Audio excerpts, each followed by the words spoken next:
what's going on, guys? It's Fatz. This is Fatz Chatz. I'm with Ash. So Ash, what do you do online? We connected online. We connected on Instagram. Yeah. And I see a lot of your videos. What is it you're doing online now at the moment? So I'm a life coach. Nice. I run a group of companies myself in my own personal time. Yep. But yeah, more so recently, I've started putting out more content in terms of how others can live the life of their dreams, whether that be make more money, gain better physical or mental health, or, you know, attract relationships or whatever it may be. Yeah. You know, I just have seen the power of some of the things I've studied and learned myself and how it has changed and transformed my life. And I've also seen how it has helped others too. So that's the idea and the intent behind the content, to help others.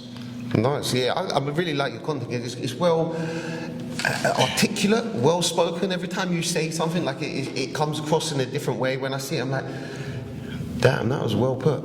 You know,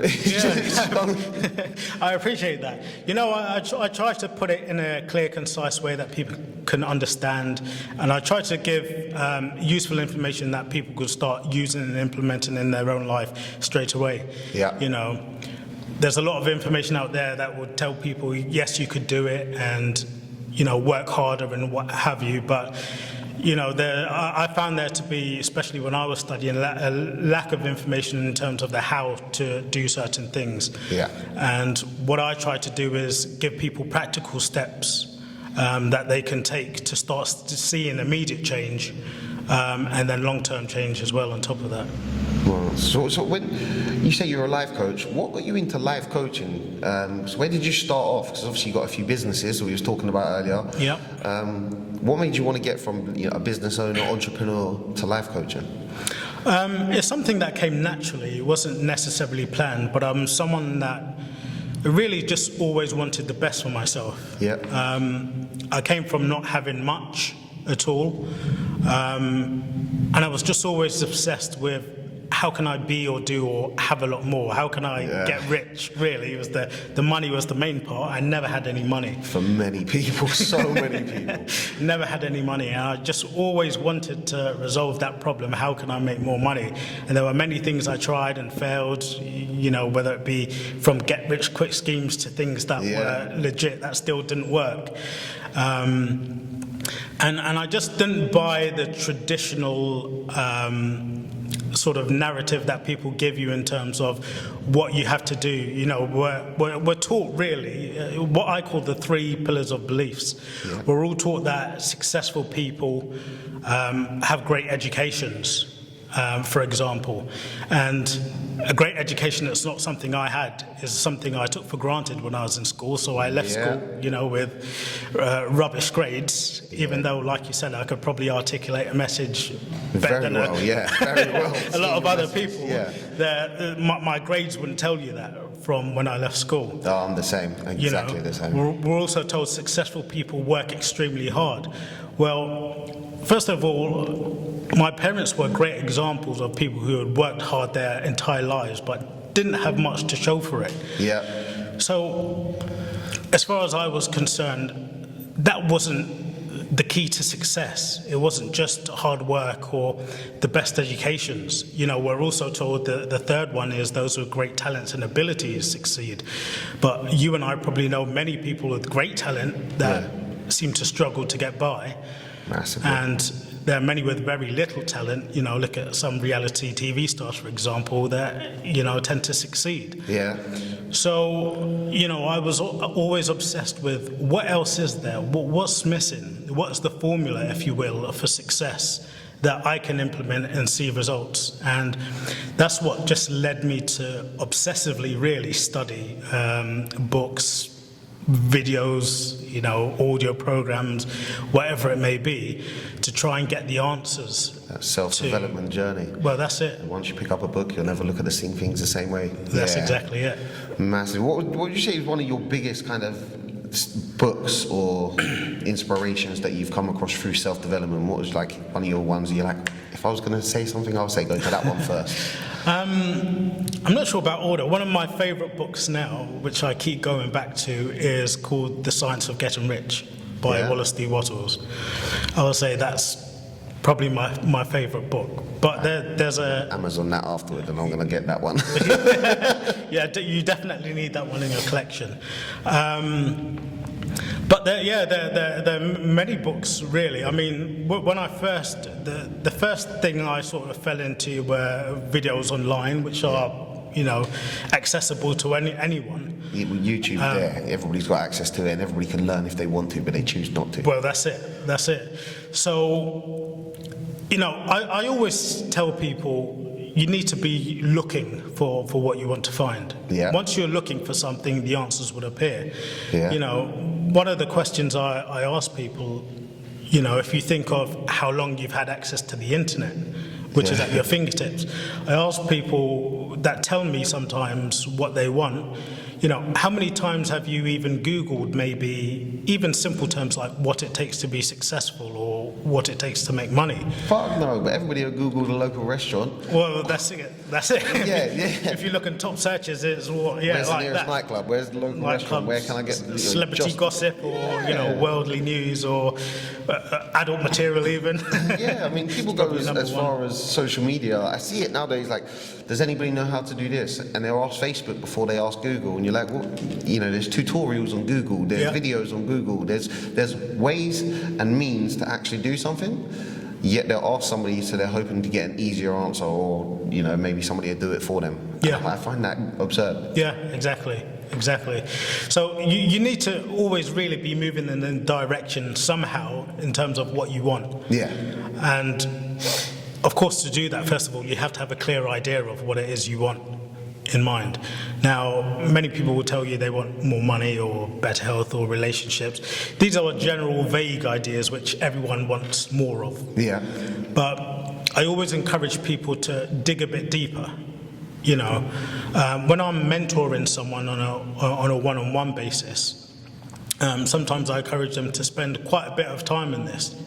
Spend time in solitude, really lock yourself away and have a think about how you really want to live. How would you choose to live? Yeah. A question I love is, if money was no object and you knew you couldn't fail, how would you choose to live? How would you spend your days? What sort of people would you be spending your time with? What sort of activities would you be engaging?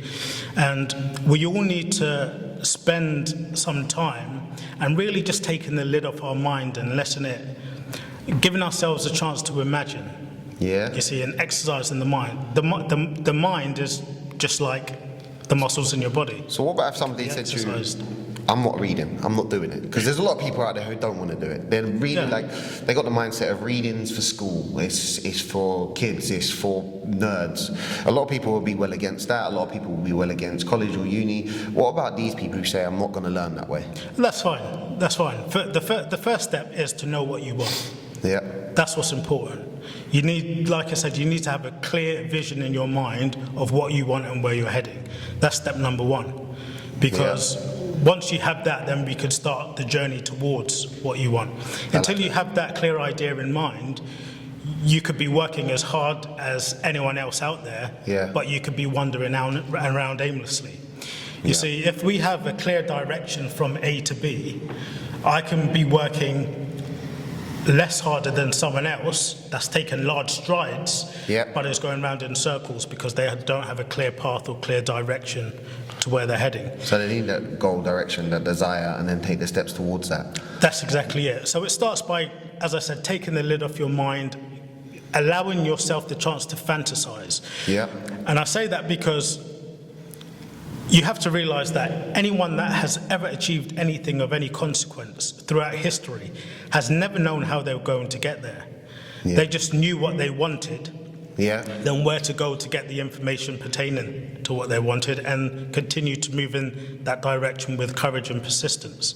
So the geezer who done the light bulb, he said, I've never done it. They said he failed 10,000 times. That's exactly it. And I haven't failed 10,000 times. I've just got 10,000 lessons or 10,000 ways that I shouldn't do it until I get it right. That's exactly it. And actually the video I released recently, which is the one that you just contacted me after, I was saying exactly that negative feedback is actually positive, because any journey you take, anyone that has ever arrived anywhere or achieved anything is via that process of movement, feedback, adjustment, movement. Yeah.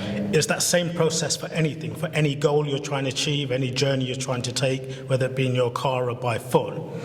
We have a clear idea in mind, we move towards it, we take feedback, and we don't realize we're doing this because we're so natural. You know, if I put something on the table here, once it's there, I could probably close my eyes and pick it up without any difficulty. Yeah.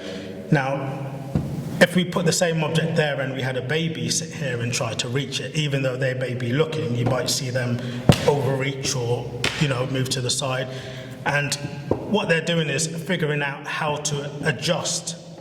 You know, they're seeing it on the table, and it's that same process: movement, feedback.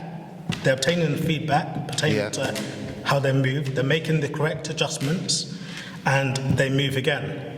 You see. That's a good way of thinking about it. So the same. That's why if you leave a baby with food, they'll have it all over their mouths. Whereas you and me would probably get at least 90%, I'd say, in the mouth. Hopefully 90%. It depends what food it is. If it's a big burger joint, it's all over. So it's the same process. Now we're so used to doing it, it's so natural to us. We could walk down the street, our mind could be elsewhere, and we could be weaving in and out of people very easily. So subconscious mindset. It's automatic to us now. A bit like driving. So when I first started driving, I couldn't have music on. I couldn't have people talking, and everything had to be silent, and you're dead focused. Now you got music on, you got people talking, you're looking at different signs, you're going, yeah, she looked lovely, yeah, that place looks nice to eat, and you're still going down the road, and you still got 100% focus. Your mind could be anywhere but on driving. Yeah. And you're still driving perfectly You're fine. thinking about the things you did yesterday, what you need to plan for tomorrow, and you're still driving along because it becomes subconscious. Yeah. Do you think that's a good way to be in life with most of your things that you want to do? So like, you should be so focused and good at your work that it should become like second nature or subconscious. Well, that's one of the beauties of life, is that we're creatures of habit. Yeah. So I've got some bad habits. So the saying is that successful people has formed the habit of doing things that failures don't like doing. And one time a student asked, well, why is it that successful people like doing these things? And the teacher replied, they don't. That's why they turn them into habits. Yeah. You see, habit is something we do automatically without any conscious thought. It's automatic. It's a programming, it's a conditioning. You like it or not, just program yourself to do it. We just automatically move into action. So you think after a series of time, that habit you don't like doing, like getting up at 5 a.m, having a cold shower, having an hour of reading, as long as it becomes a habit, you're going to dislike it less anyway, because it becomes a habit and you know you've got to do it. It becomes natural, you don't even think about it. You do it without even being aware in many cases. So you build that you're doing it. Positive habit over time, and you hate it at first, but then when it becomes a habit, you won't hate it because you know you're just going to do it. So that's the thing. So we can deliberately, when we understand that, is recondition or reprogram our own subconscious mind or ourselves with habits that will automatically yield us success. I like that. So it's not a case of necessarily struggling or grinding all the time or hustling each and every day, because and that comes back to what I was saying earlier, whereas it's not necessarily pure and hard work. No. You see, to someone else, for example, me going to the gym every day and working out, it seems like hard work. To me, it's not hard work. It's enjoyable. It's fun. Yeah. Same. Because I love going to the gym. I've turned it into a habit. It's something I enjoy doing. You know, if I get any spare or free time, I'd love to go to the gym. You've got a good physique. You can see that you go to the gym. Definitely working out good. It's working. So from someone on the outside, it may seem like hard work or struggle or what have you. But once you turn something into a habit, it becomes a lot easier. So how would somebody who's, their habits, so say their habit nowadays is Netflix, eating junk food, going to work that they don't like, how would they change that into getting a positive habit, like going to the gym, maybe, doing an online course or something to advance their mind? How would they get from bad habit to good habit? How would they get from it? Because they're going to shut it down straight away, like, I haven't got time. We know they have. That's the biggest excuse and bullshit most people say, I haven't got time. Yeah. Yeah. how would they transition from a bad habit to a good habit, or implement a good habit around their bad habits? So first, again, it's about having a clear idea of what you want. Setting clear goals for yourself in terms of what you want to achieve. And again, we're not talking about what you think you can achieve if certain things fall into place. I'm encouraging people to really take the lid off your mind and think big here. Yeah. Go after what you truly want, not what you think is attainable based on your limited resources right now. Yeah. Forget all that. Don't look at the current situation or circumstance, because by doing so, you're purely allowing that to control your mind. You're in that situation a slave to your environment. So you start by understanding everything you experience, everything in your life is a mere reflection of what's going on the inside. Yeah. As within, so without. So by understanding that, we start by building a concept or an image in our mind of what we want, of how we truly wish to live, of what we want to drive, or where we want to live, or who we want to spend our time with, what sort of business we want to own. And then from here, this should ignite something within us. Yeah. Because we're talking about what we want, not what we think is achievable. When people fall, a lot of people fall very quickly to what they think is achievable, and there's no inspiration in that, which is why they fall off very quickly. A bit like aiming too low and hitting that target. Well, that's it. Yeah, there's no desire there. There's not much, and any sort of roadblock or stumbling block that comes up is very easy to quit, because it's not something you're passionate about anyway. So first of all, by knowing clearly what you want, then you can start figuring out what you can do to simply move in the direction of your goal. So you have a clear idea of where you are, where you're going, and from that place is just a mere act of moving in the direction bit by bit each day.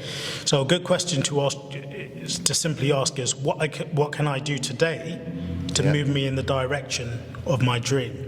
And that be your deepest, darkest desire, your deepest, best desires. That's the one that you want to go for the most. It's what you want to go for, and there should be passion behind that. There should be something driving you. So the person sitting on the sofa saying, I haven't got time, instead of asking them how much would you like to be earned maybe every month, and they say, maybe an extra grand, to be like, no, where do you want to be? But they're uninspired. Yeah, that's uninspired. So again, that person is simply looking at the limited resources there and thinking, if I could just get that an extra grand more, or do this. And that's why I said you need something that really ignites that fire within you, something you're really passionate about.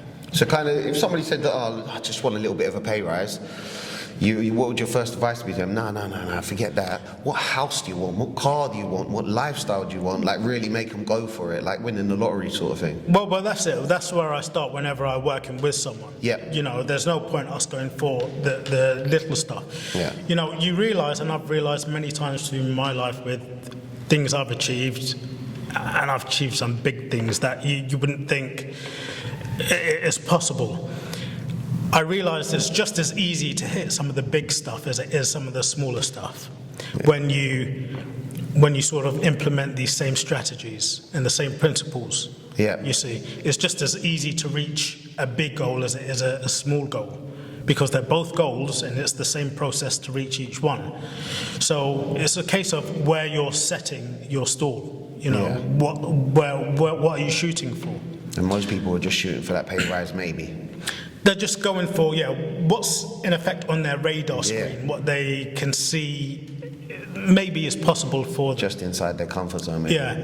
So, again, that's where it comes back to realising that, like I said, anyone that has ever achieved anything of consequence didn't know how. I would say that person is focused too much on the how something is going to happen, which is preventing them from really moving forward in the first place, you see.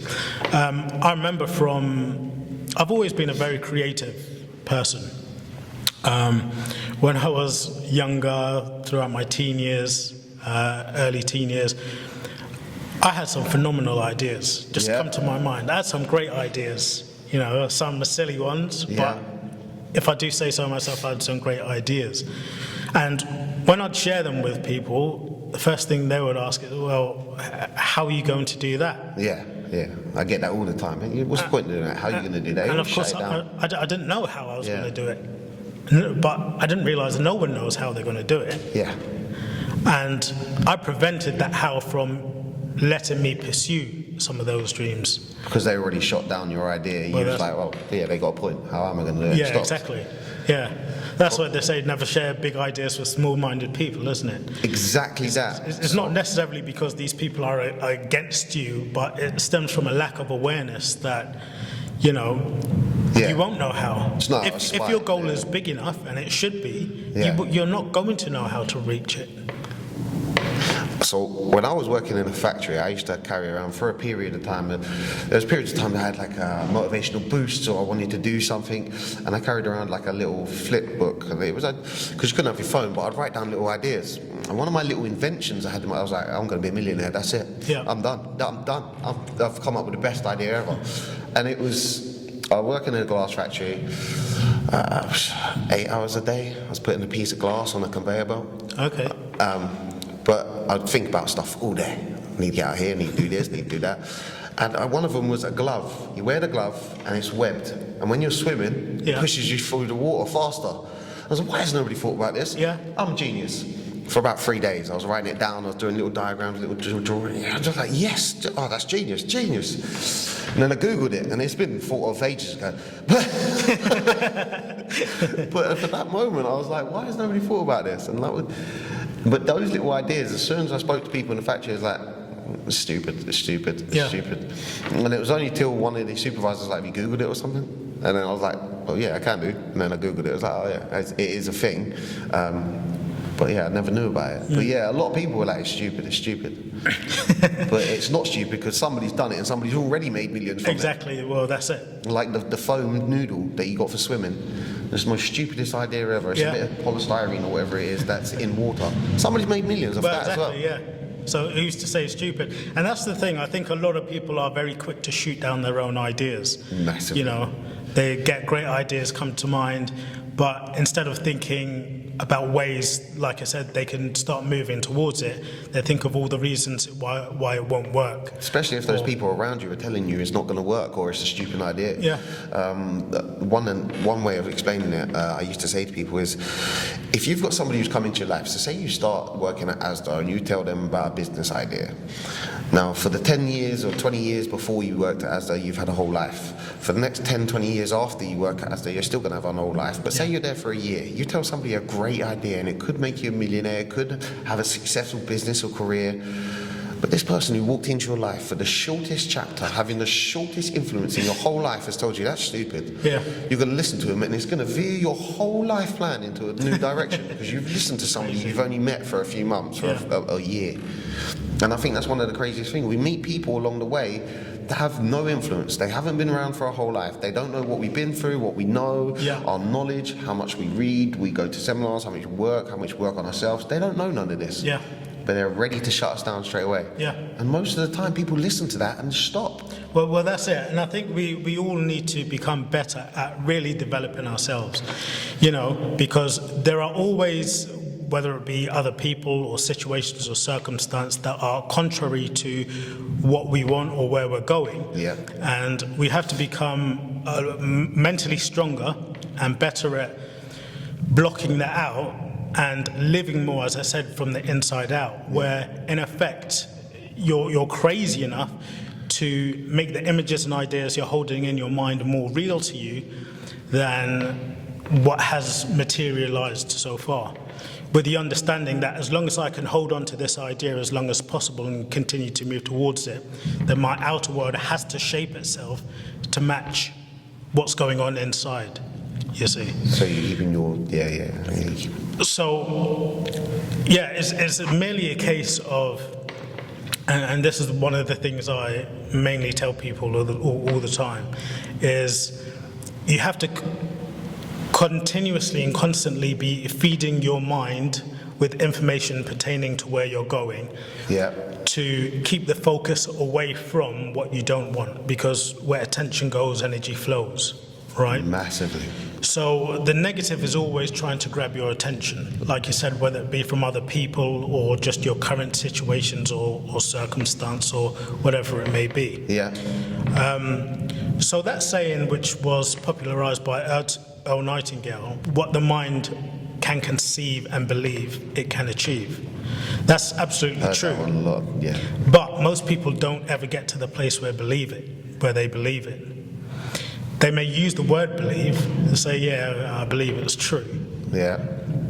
But then it doesn't materialize in their physical world, which is evidence that they don't believe it. So the question really turns then, and this comes back to the conditioning of our mind, is how do I get to a point where I believe something which is contrary to everything I've experienced so far? Or contrary to my situations or circumstance or what's in front of me? How would somebody believe something new if they've never had it before? So you've effectively got to hypnotize yourself, if you will, reprogram your own mind deliberately to think thoughts and program yourself to feel the emotions that you want to feel rather than what is suggested to you by the world of appearances, you see. It's easy to look out and see things that are bad and allow that to dictate our emotions, which is feeling bad in that moment. It takes a mentally strong person to maintain a good feeling state despite a negative conditional circumstance that they may currently be in. Yeah, I understand. Yeah. A lot of people just react to their emotion or the actions around them straight away. Yeah. So that's the difference between reacting and responding, really. It's remaining in control of your own thoughts, feelings, and emotions. So that's what a lot of people need to become better at. And again, like I said, that comes with filling your mind with information pertaining to what you want. And turning away from information that's not serving you, you see. Whether that be, like you said, idly sitting in front of Netflix and just allowing anything to come in. You know, we call it TV programs because it's actually programming us. That's what we don't realize. When we sit there, our subconscious mind is wide open, we're relaxed, and we're allowing many of these suggestions to just come in to our mind, not knowing how it's going to affect the way we behave and feel and act from that point forward. So I like what you just said there, the TV programs. Yeah. Now, if I'm flicking through TikTok, I'm flicking through Instagram, and I see a KFC advert, I want KFC. If I see something that somebody's eating, I want that. If I see sweets, if I want a night out, I'm usually getting programmed by the things that I'm seeing. Yeah. Now, a lot of people don't realize that a lot of our phones are tracking from app to app what we're seeing, what we're viewing, what we're searching, and then they're putting it on the adverts in front of us to then program us more to go out and buy or get involved in these activities. But that's it. So it perpetuates itself, isn't it? Yeah. So it's gone past TV programming and adverts now. Now it's like directly just being, straight focused on you and what you're doing in your life and on your phone. Yeah, well, that's it. And there are things that you're not even realizing that are coming into you through your senses subliminally as well, that you don't realize, but your subconscious mind is still picking it up. You know, you might walk past somewhere, like you mentioned KFC, you might just smell the scent, and suddenly, bang, I need that chicken. I need it so bad. If I smell it, I need it. Yeah. But it's the same when you go past, like a Krispy Kreme. You see that lovely glazed donut. You're like, that is good. Yeah. And you see the advert. You're like, I want some of that. But what people don't believe or don't understand is we're getting programmed all the time. It's getting focused on us. But that's not just through the adverts that are coming towards us. It's not just through the brands, and it's not just through the foods. It's the people that we're following. It's the people we're engaging with. Yep. And that's not just through social media. That's around us in real life. Now, social media is bad enough. We can follow a load of negative people online. But in real life, what's your input on, the people around you, your social circles? Yeah, that's been spoken of so many times over the years, isn't it? Many studies have been done. Like you even said before we jumped in here. And the studies, even with your income, your average income tends to be the average of your 6 closest friends or what have you. So it's very important, the people you surround yourself by. And the things you surround yourself by, because they reinforce what's going on really inside of you. It's reinforced environmentally. So you want to surround yourself with, like I said, not only good information, but good people, with things pertaining to what you want, with things that will move you in the direction you want to be heading in. That's that big desire. That's exactly it. So you're not just wandering around aimlessly. Yep. You see. And from that point, we can remain focused, and it's really about remaining focused on what you want and where you're heading, and continuing to move in that direction, and blocking out any distractions, you see. And it's a lot easier, like I said, when you're going after something you truly want, more than anything. It does take practice. Your mind is like any other muscle in your body. It could be trained.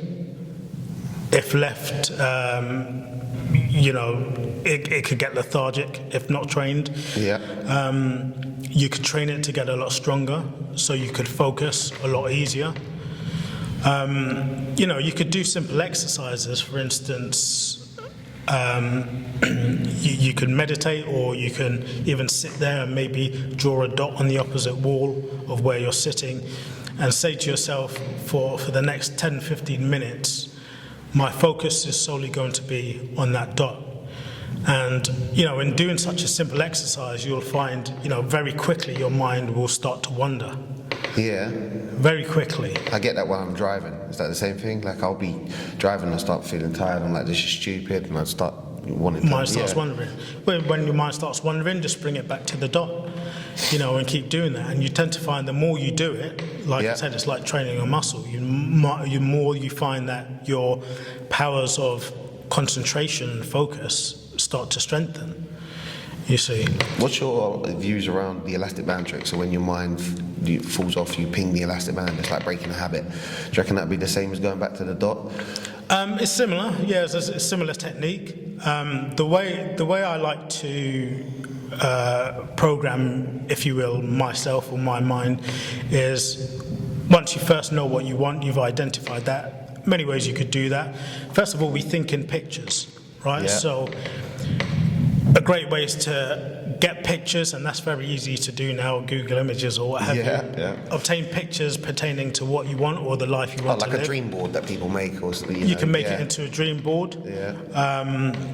We can create affirmations as well, which is us. We all have an internal mental dialogue. We all speak to ourselves. So we want to make a habit of more speaking in terms of what we want rather than what we don't want or what's wrong, you see. And the way we could condition ourselves to do that is by deliberately noticing what our internal dialogue is. So, for example, you could be saying to yourself, I'm an idiot, or I'm fat all the time. Once you identified that, you can write out affirmations that are the direct opposite of that. I'm in perfect shape. I feel fit and healthy. A bit like law of attraction, you're affirming or reconfirming to yourself, this is the way I want to go, not the way I don't want to go. So, well, that's it. So we want to use that, and the way this works is we want to use these tools, whether it be meditation, visualization, which is us, instead of looking at external images, like you say, a vision board, we can simply build an image in our own mind. We all have a marvelous imagination that we can use. We could build whatever idea we want in our mind. But the majority of people allow, like I said, the outside world to dictate the images they're holding in their mind. Yeah, and most people have got that limited mindset anyway. They've only got what's around them and what the people have told them they can and can't achieve. That's exactly it. So by holding on to images of what we want, whether it be external or internal, or by using meditation or affirmations or any strategy, we want to use it in a way, first of all, that helps us shift our emotional state. We want to feel good. And this is where attraction really comes into it. Because we can still look at images and feel bad. A lot of people don't realize that. You can look at an image of a car you want, for example, and it evokes a negative emotion within you because you're thinking, I'll never attain that, or how's he managed to get that, or what have you. So the BMW i8 that I want, I've got to come towards that. I'm getting that. I am getting it. So in your own mind, you have to get to a place where it is already the current reality. It is so. It's not that it's off in the distant future. It's building the idea in your mind that you already have it. Now, here's the real key here. Everything you want in life, or you will ever want for the rest of your life, you only want it because you think you will feel better in the having of it, or in the accomplishment, or in the manifestation of that thing. That's the only reason you want anything. So you have to come to the realization that what you're truly striving for then is a feeling. It's not the car or the home or whatever it may be. It's a feeling that you believe will come as a result of you obtaining these things. You think that feeling, that emotion will come riding along the wave of when you get the car or when you get the house or whatever it may be. So in the realization that what you truly want is a feeling, my question to you then is, what is preventing you from obtaining that feeling right here and right now? I think it's a desire to always want or achieve more. Because I feel like if I was settling now, I'd always want more money, a bigger business, inspire more people. I want the BMW i8. So for example, let's bring emotion into this conversation. What emotions do you feel, or do you think you will feel once these things have come into your possession?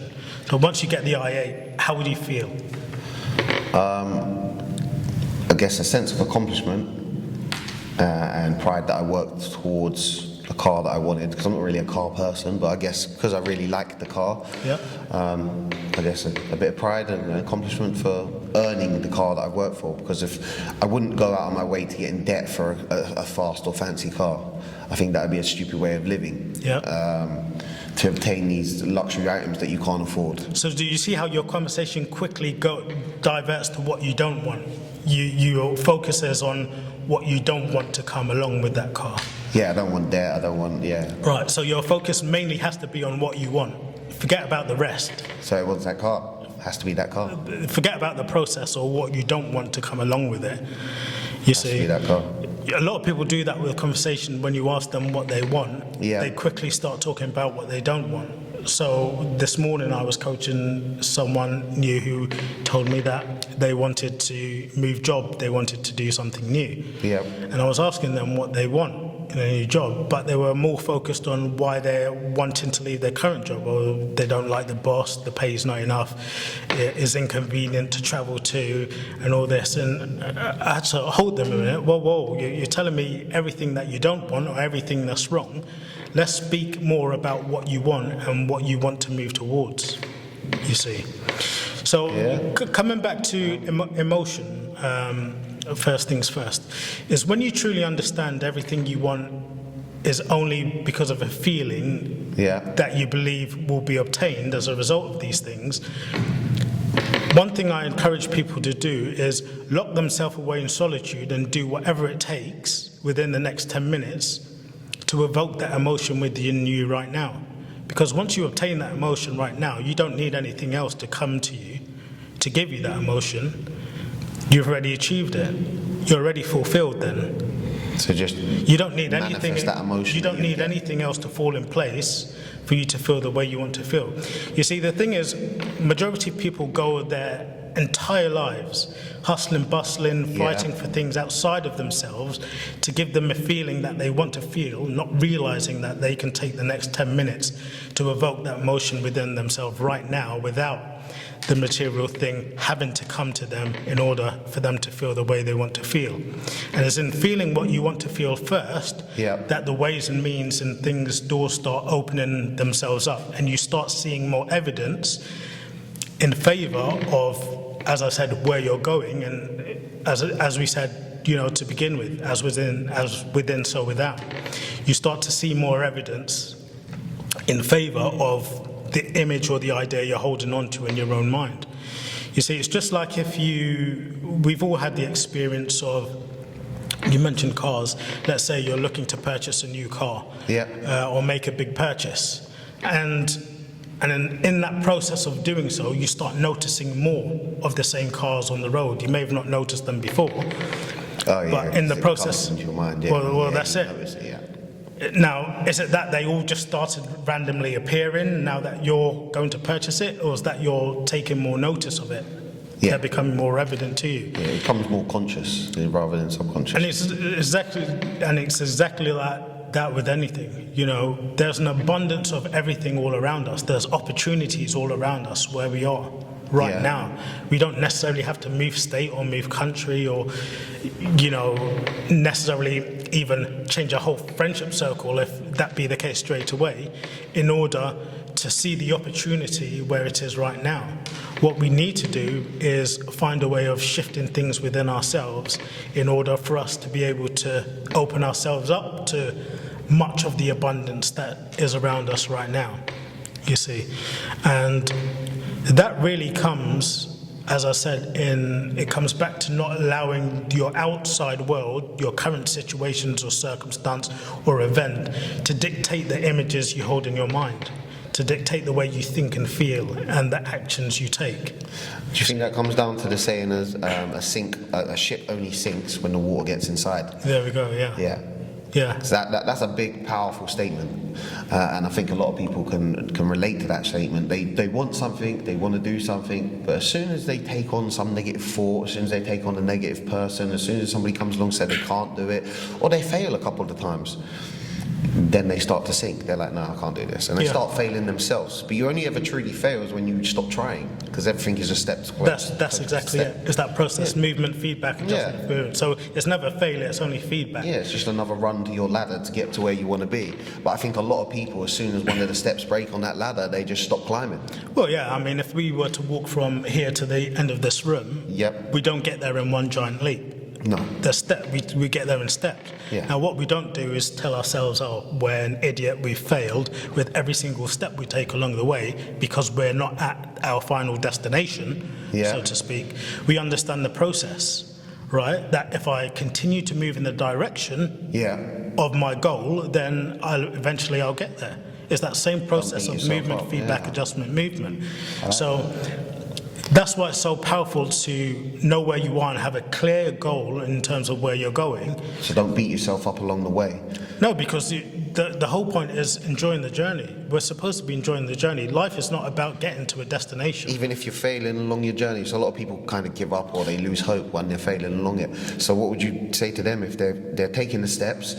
They know where they want to be, but they keep failing, but they're beating themselves up. So, like I said, I would class it as feedback. Yep. So if we, again, go with that model of movement, feedback, adjustment, movement, then we understand then when we move towards something, the negative feedback we get, which many people constitute as failure, we understand it's merely feedback that we can understand and use that to adjust our movement and then continue in the direction we're heading.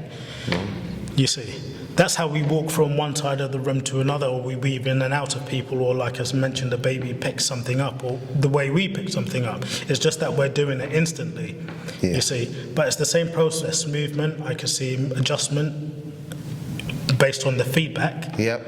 So if I move, I could see I need to move to the left to grab the mic a bit more. So the movement, the feedback is, I need to move to the left, and then the adjustment made, and then movement again. So movement, feedback, adjustment, movement. It's the same process with anything, right? No beating yourself up, no putting yourself down, no negative thoughts all along the way, no negative thoughts every failure, every step. No, it's just a case of this is what I want, this is what I'm moving towards. And it's something you're truly passionate about, as I said, and I'm going to continue moving in that direction, and I'm going to have fun with every step I take. I understand I'm not trying to get there in one giant leap, and life would be no fun if we just get places from leap to leap. You see, if I asked you if everything you wanted for the rest of your life, you again come back to cars because you mentioned that, if every car you're going to drive for the rest of your life, if you had them all today, you know, that wouldn't be anywhere near as pleasing to you as them coming in in the fashion that they would come, in the sense that, first of all, you'll get bored very quickly. Yep. And you'd think, oh no, I want more after that. And it's just inconvenient. You won't have places to store them, and so on and so forth, right? So it's nice having things unfold and develop, and us learn new things and us grow. That's what life's all about. So, you see. What about, I think it was Michael Jordan. He said, you learn more in failure. No, was it Jay-Z? You learn more in failures than you ever do in success. And that's where your lessons are, in the failures. You never learn anything once you succeed because you've already got there. Well, that's it. The lessons is from the feedback. That's where you learn your lessons, from that feedback part. So what we have to realize is, we could say every good thing, if we want to, we can see a negative that positive thing has stemmed from. You see. Now, whatever it may be, it could be this table or the chair we're sitting on. At some point, someone got uncomfortable maybe sitting on the floor.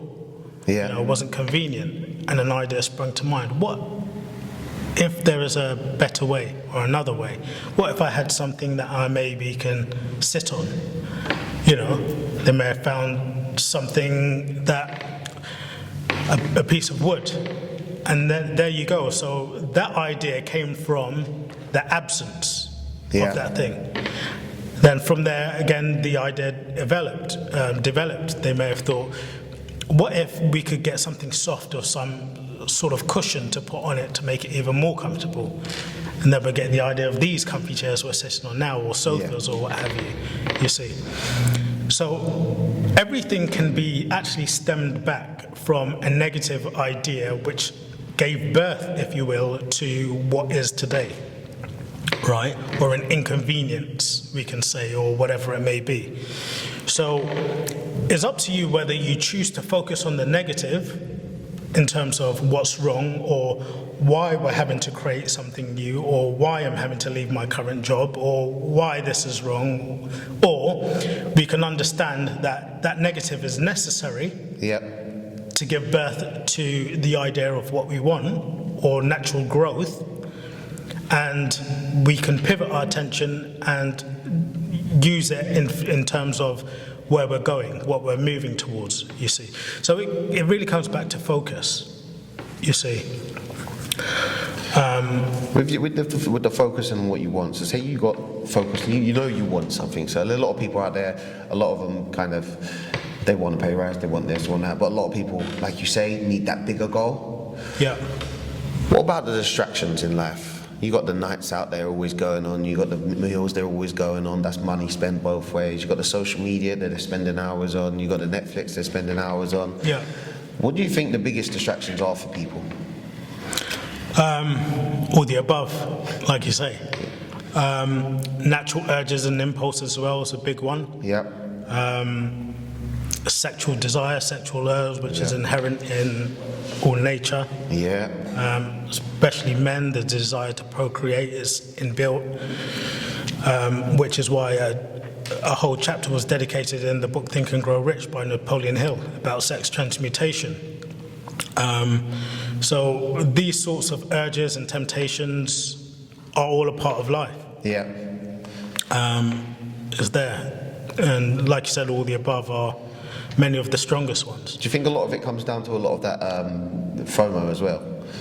Fear of missing out. They know their friends are watching a series on Netflix, so they're going to binge watch it as well. They know their friends are going to have that meal, so they're going to go to that meal as well. Even if they want that new job, they want that new career, they want to go start that business, they'll put that on hold so they don't miss that meal that they've been to 1,000 times before. They'll put that on hold to watch the series that they probably don't really enjoy, but they want to make sure they can talk about it with their friends.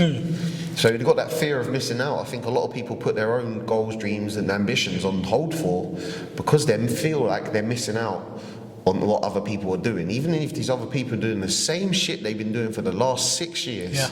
I think that FOMO, although it's great to sell things, I think FOMO is definitely a scary thing for people who put their own shit on hold. Again, that comes back to your friendship circle and who you're surrounding yourself by, doesn't it? If you're surrounding yourself with people who don't really have goals and ambitions and aren't going places, and you said their desire is just to go clubbing or what have you.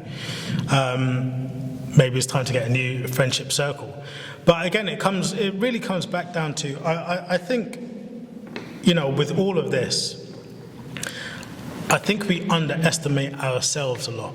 And I think we underestimate the power of us really knowing what we want and us pursuing that, what we want, the passion, what we want.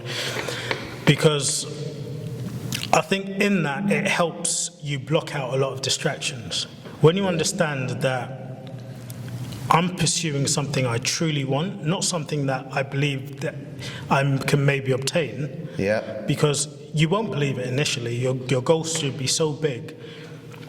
It should scare and excite you at the same time, so to speak, because you won't know how to get it, but it would. The whole process would excite you. You see, I think we are all conditioned really to skirt responsibility in a way. We're very quick to point the finger at other people and say, well, I'm getting distracted, or I'm not doing this because of this person or this thing. We blame our sort of level of education on our schooling, or we hold our governments responsible for our safety or our entitlement. We hold our parents responsible for our upbringing. We hold the banking system responsible for, whatever it may be, or our bosses or employers responsible for how much money we can earn. Yeah.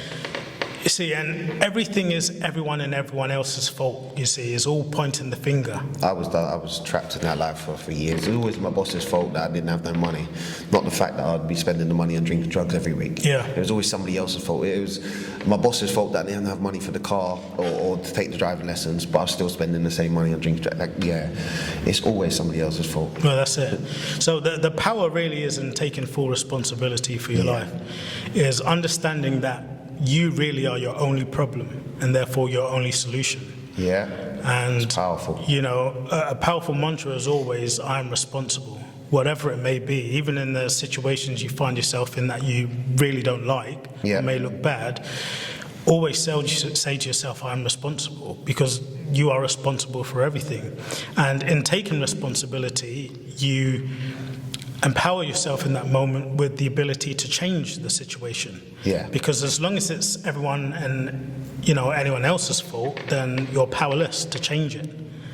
It's like you being behind the driver's seat, behind and steering your life in the direction you choose, or simply be in a passenger seat and letting someone else drive the car, and you're not in control. So we all need to take more control or more responsibility of our life and understand that any situation or circumstance we find ourselves in, as much as it may seem like someone else may be responsible for it, we're responsible. You see, self-awareness is massive. Yeah. So I think we definitely, it's in taking more responsibility for yourself, then you stop pointing the finger and stop blaming, and you stop maybe allowing yourself to be influenced by others who aren't really going. I get where you're going. Yeah. Go in certain places, you see. So you won't have that FOMO of fear of missing out for everybody else, because you're responsible for your own actions. So if you decide to go out every week to the same nightclub or go out for the same restaurants, it's your responsibility to say yes or no, and it's your responsibility if you're not going towards your goals, dreams and ambitions. Yeah, that's exactly it. Yeah, and it's the same process when things start moving in your favor and you start moving in the direction of your goals. I mean, I get opportunities all the time, great opportunities. So we flip the same thing in reverse, and it's not about opportunities that aren't good for you. I get great opportunities coming to me that many would say, wow, this is fantastic. But for me, I can easily assess it and ask myself, is this en route to what I'm trying to achieve, or this is en route to my goal? And no matter how great the opportunity may seem, I can afford to decline it if I don't feel it's bringing me to where I want to go as well. So that's the clarity of mind that you need to have, in the sense that I know exactly where I'm going, I know what I want, and you can assess at any given point in the road of whether this is going to move me in the direction of my goal or whether it's going to move me away from my goal. And the answer is, if it's going to move away from your goal, no matter how good the opportunity may seem, then you can afford to decline it. So with this self-awareness, responsibility, and successes that you have and the opportunities that you get, have you always felt this way? It's your responsibility, it's your control, it's down to you? Or is there a part of your life that you was like, do you know what, it's somebody else's fault? Do you know what, I got a dead-end job, do you know what? Yeah. I grew up like that. It was always someone else's fault. Everything was always someone else's fault. I didn't have any money. So many years I did that. Yeah. Ridiculous. So I think a lot of people are conditioned. You know, I always say, what people don't realize is a lot of the ideas and beliefs that we have were handed down to us. You know, many of them prior to the age of 6. And then, of course, our environment reinforces that. Yeah. You know, because we always act in a manner consistent with our beliefs. So we would always yield then the equivalent results. And then we can use those results to justify why we believe something in the first place. So it may seem true, but the question is, do you want it to become true for you? If not, you can afford to change it, you see. You can start by building a new idea or concept in your mind, or trying to build a new belief, you see, by using any of the tools or techniques I mentioned, like affirmations or visualization or meditation. Yeah, so you've mentioned a lot of good tools here. You got the dot on the wall that you can just refocus every time you go out of focus. You got the affirmations, like you said, the meditating, the self-development. So there's a lot of key points from this talk that a lot of people can look at and be like, do you know what? I suggest people go follow you, actually, because that's a better way to get it all in there. So what would be the first point of call for somebody to do? You know, somebody might be like, I'm not picking up a book. I always say to people, watch a video, because videos are easier. Like we said, YouTube's there, everybody does it. When I first started reading, I was a prick. I was just arrogant, because I picked up reading and I knew how powerful it was. Yeah. And then I started giving books to people for Christmas and birthdays. I was like, bro, this is going to change your life. And they're like, I don't read. Why? And it became annoying for my friends and family around me, because they didn't want to read. They hadn't got the mindset I got. They don't want to self-develop. But I'm pushing it on them like a drug dealer. I'm like, go on, this is a good book. It's a good book. I've been there. The best way to take in the information or step one? Yeah. So first I would say, let's start by identifying what it is you truly want as a person. This is for you, right? Take the lid off your mind, spend time with yourself, and again, asking that question, if money was no object and I knew I wouldn't fail, how would I choose to live? Yep. You know, how would I choose to spend my days? Who would I hang out with? What sort of business would I start? And we start to asking these questions that we may have, you know, suppressed, because we're sort of taught from young to keep our head out of the clouds. You've got to be realistic, or you've got to know how something happens. So we've got to really take our imagination back out of the box, if you will. Yeah. And we've got to allow ourselves the chance to fantasize, right? Because everything starts as a fantasy. Once you understand that there's no problem with fantasizing.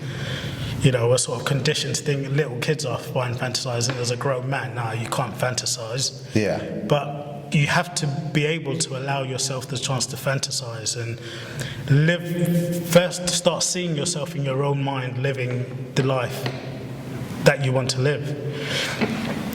Once we've identified many of those things, we can, as I said, turn to the emotion and ask yourself, what emotions am I looking for, am I seeking, that I believe will come as a result of many of these things coming? Because we understand now that the only reason we want all of these things is because of an emotion we believe that we will be able to obtain as a result of many of these things.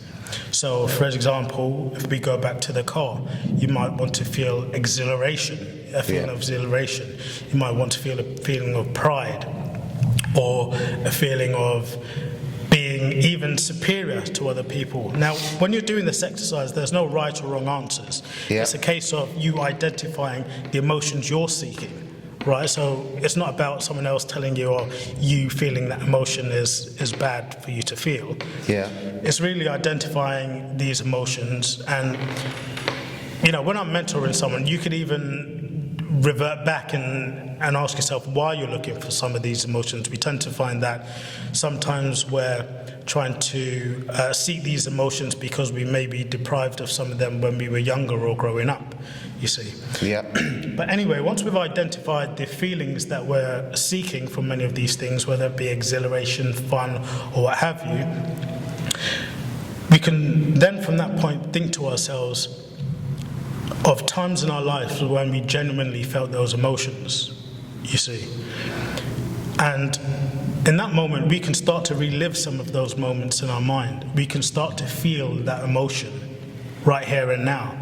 So I could start to feel excited, I could feel exhilarated. Yeah. I could actually, for no reason, just start celebrating some of the future successes that I'm seeking, even before they are yet to materialize, because I understand that I'm in control of my emotional state and I'm not letting the situations or circumstances dictate when I can get excited and when I'm not getting excited. Does that relate to Dr. Joe Dispenza when he says that your mind can't tell the difference between the thought and feelings that are practical or haven't happened yet? So as soon as you start feeling bad, you feel bad. That's as soon as exactly something it. happens bad, you feel bad. Yeah, that's it. Yeah. So your mind can't tell the difference between what's real and what's imagined. Yeah. Right? So instead of allowing everything and everyone to dictate your thoughts, feelings, and actions, we start to take control of that, like I said. And when we could practice more, like I said, it's like a muscle, feeling good, then it becomes a habit. Right? When we start to become more excited and more of these emotions that we're seeking, when we start doing this often, it becomes a habit to the point that you don't need things outside of yourself to fall into place in order for you to feel fulfilled. Yeah. You can just decide to feel fulfilled. And it's in that feeling of fulfillment that everything around will start changing and start to match your newfound inner state. So get where you want to be in your mind first, Inside feel it first, and you're going to go there anyway. As within, so without. It always starts from within. I love that. Never wait for things to change outside of you, or for you to obtain certain things or reach a certain stature or get to a certain place before you think that you can feel accomplished or feel the feelings you want to feel. And that's why I was saying, when we understand that you're only striving for an emotion, then you understand that you can lock yourself away in solitude for the next 10 minutes and do whatever it takes to evoke those emotions within you right now.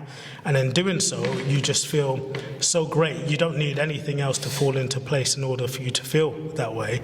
And things just tend to attach themselves to you that now match your newfound inner state, you see.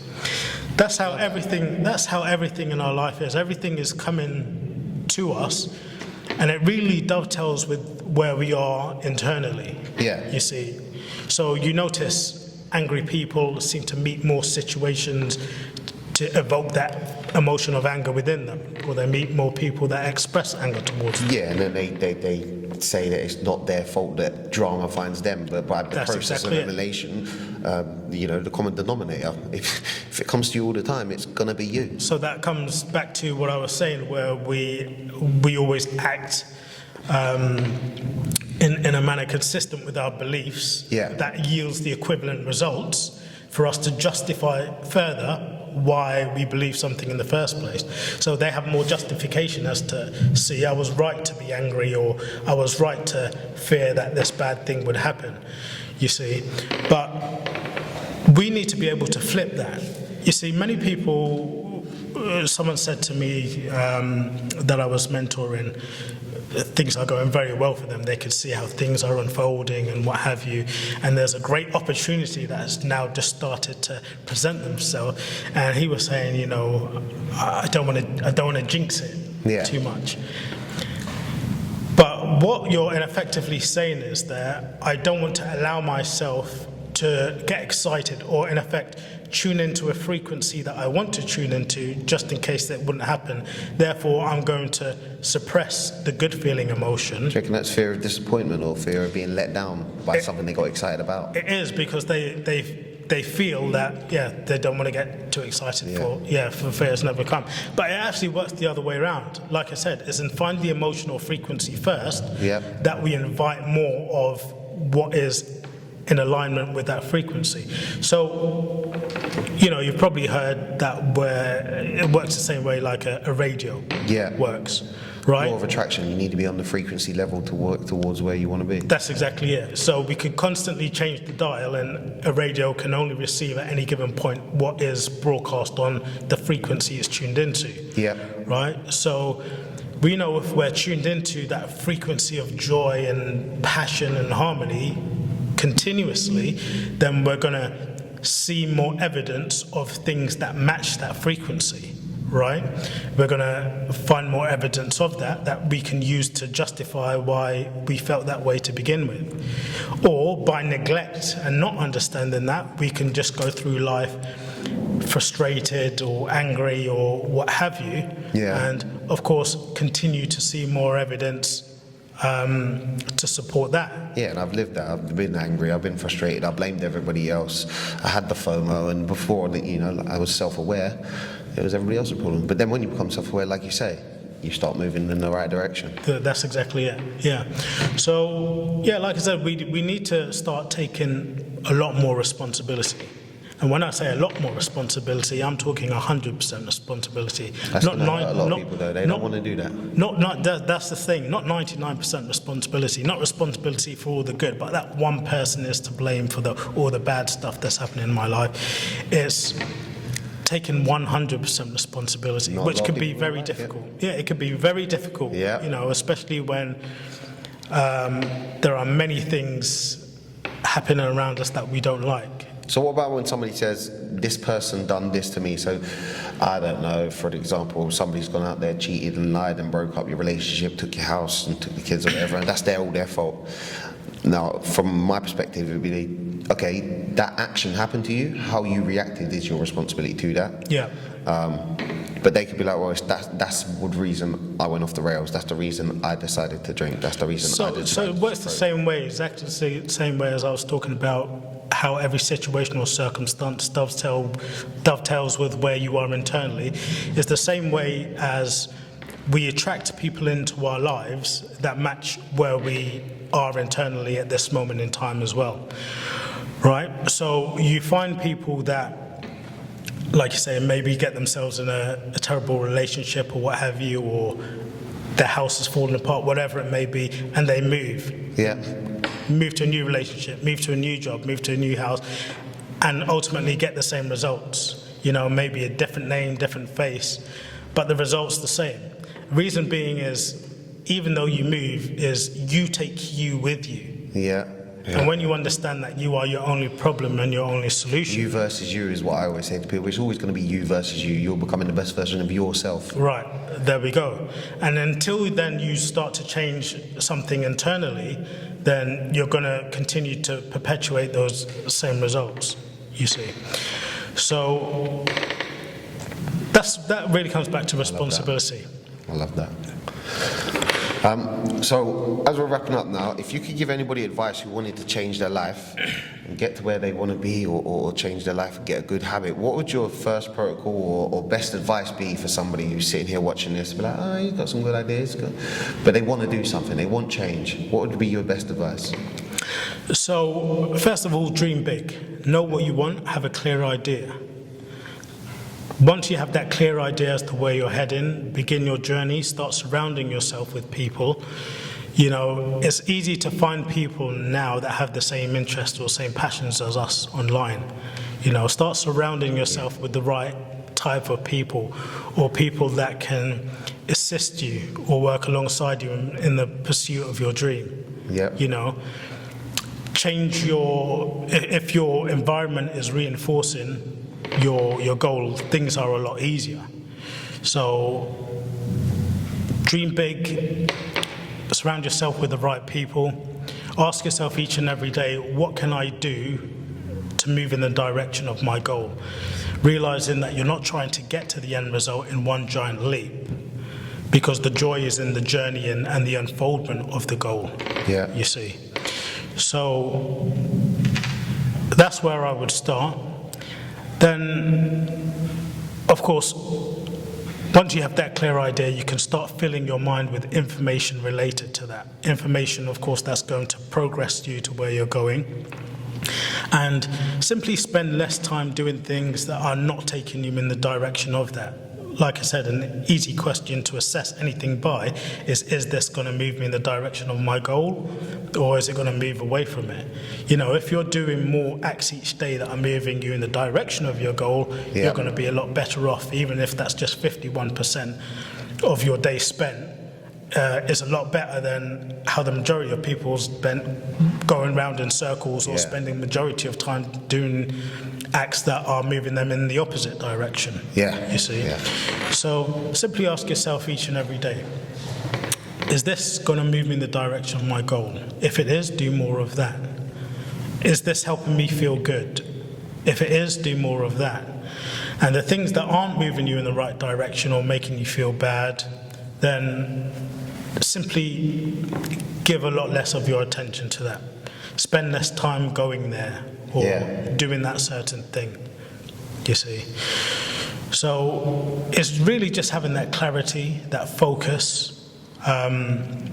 And then from there, it's just a case of enjoying the journey, watching things unfold, reveling in the beauty of how things just seem to fall into place because you have this clear idea of where you're going in mind. And just start to have fun and enjoy life. You know, life is meant to be fun. You know, it's not meant to be a struggle.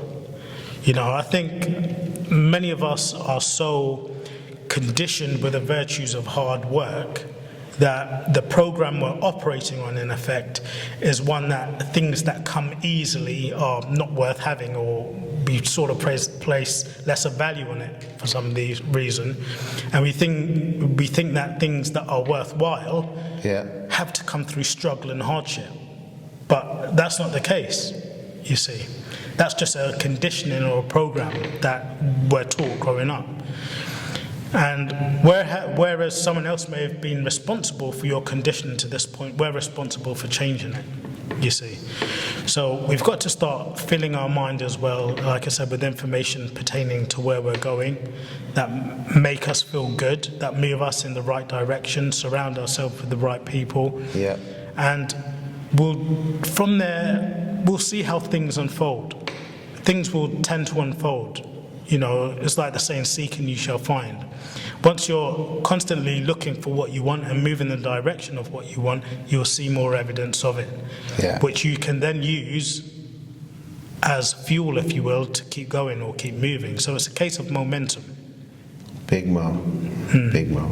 I can't remember where that book was from, but it was Big Mo. As soon as you get momentum, you can keep moving. Well, that's it. If you lose it, it's going to be harder to get that ball rolling again. And that's the magic, is in making things, as I said, automatic. It's not about you having to struggle or hustle from day to day, because the beauty is once we've able to form the habit of doing things that successful people do, we will automatically start yielding to us successes, you see. But it's in forming those right habits. It's us doing the right things each and every day consistently to the point that it does become automatic, you see. And momentum, that's when momentum takes on a power of its own. I love that. Thank you very much for coming on. I appreciate it. It was really good to have you. Some golden nuggets for everybody watching. I definitely suggest following you. Anybody watching here, definitely benefit from following you. Do follow. Thank you very much. Thank you. Thank you. It was great. Hey, we're out. Peace.